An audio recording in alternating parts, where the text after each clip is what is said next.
السلام عليكم، مرحبا بكم. اليوم ان شاء الله غادي نقدم لكم ميني بطبوط كيجي رائع جدا وبحشوة اقتصادية وبسيطة وفي نفس الوقت لذيذة بزاف ومن الشهيوات المفضلة عندي. كنقدموهم في مائدة الإفطار في رمضان أو كوجبة خفيفة، ساندويتش لوليداتنا. وصراحة محبوبة الكبار والصغار وكتجي غزالة بزاف. الا جربتوها ما تشبعوش منها. وبطبيعة الحال الا عجبكم الفيديو بارطاجيوه مع احبابكم وصحابكم والاصدقاء ديالكم باش دائما كتعم الفائدة وكنزيدو القدام وكنزيدو يعني كنعطيو اكثر. ودابا غادي نخليكم مع المقادير وطريقة التحضير.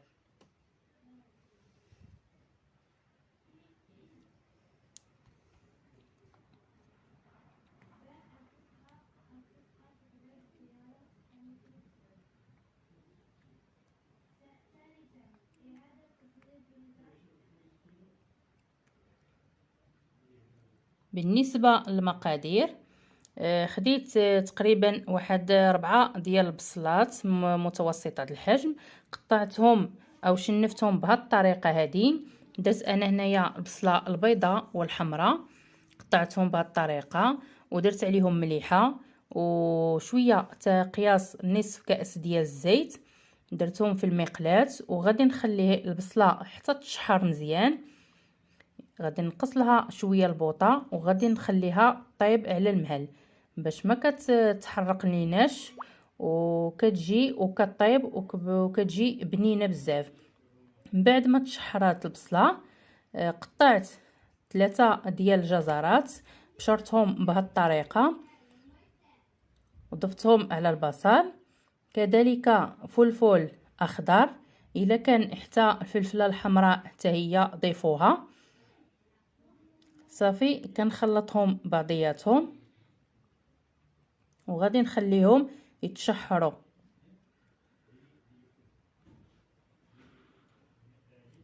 من بعد ما تشحروا المقادير غادي نضيف يعني هذه اما الكفته اما صدر الدجاج اما الكبده اللي متوفر في المنزل ضيفوه.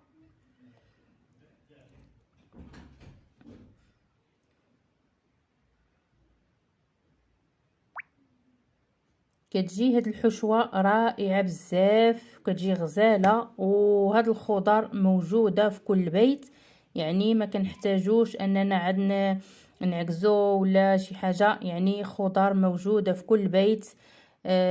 كنصلحوها بهاد الطريقه هذه وكنستافدوا وكنستغلوا الفرصه باش الوليدات ديالنا انهم كياكلوا الخضر. صافي من بعد ما ضفت الكفته غادي نضيف التوابل. بالنسبه للتوابل غادي نحتاج الملح، الابزار، فلفل احمر، تقريبا نصف ملعقه ديال الخرقوم.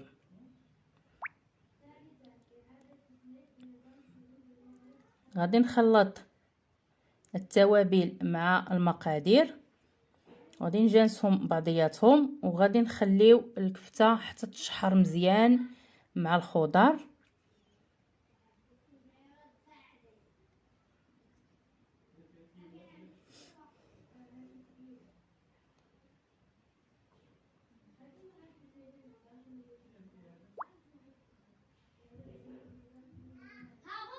صافي دابا غادي نضيف المعدنوس،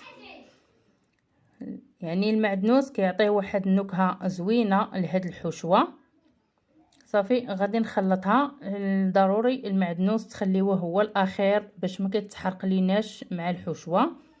صافي كاضافه الزيتون مقطع، كيعطيه واحد الحموضيه زوينه لهاد الحشوه. يعني اللي كيبغي حتى شويه ديال الفلفل الحار يضيفو، اللي عنده الوليدات يكتفي غير بالفلفل الحلو. بالنسبه البطبوط عجنته وخمر ودابا غادي نبدا نديرو في المقلاة ديالي نطيبو. صافي انا حطيته في المقلاة وما غاديش نقرصو بزاف. صافي بهذه الطريقه هذه.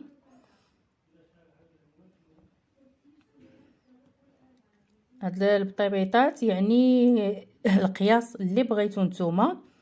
درت انا كبارين شويه متوسطين الحجم، ودرت صغارين بالنسبه للاطفال.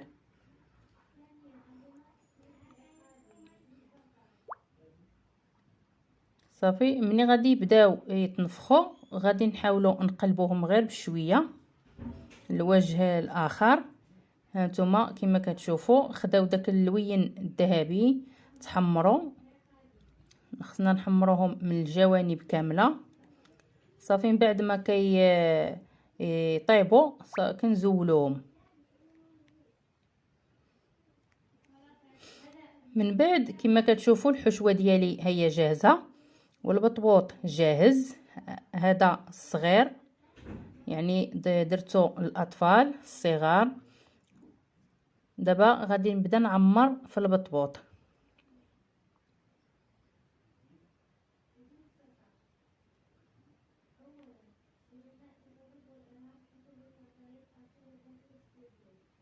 غندير تقريبا واحد 2 معالق حتى ل3 ديال الحشوه. كنضيف له الفرomاج كيعطيه واحد البنه زوينه.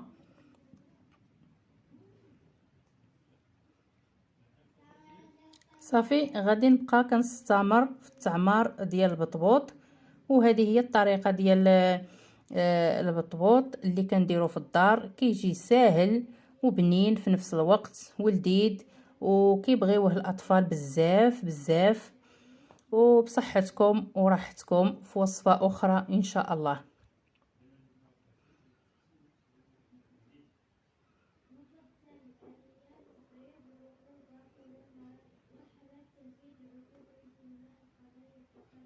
ودابا كما كتشوفوا هذا هو البطبوط ديالي اللي وجدت معكم.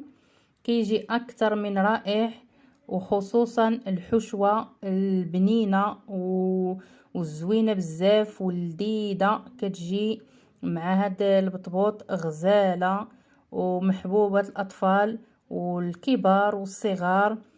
وهذا هو البطبوط ديالي اللي عمرت معكم. كنتمنى ينال الاعجاب ديالكم، وتشتركوا في القناه ديالي وتدعموني باش دائما نزيد نعطي ما عندي. ودابا غادي نخليكم في وصفه اخرى ان شاء الله، وبالسلامه عليكم.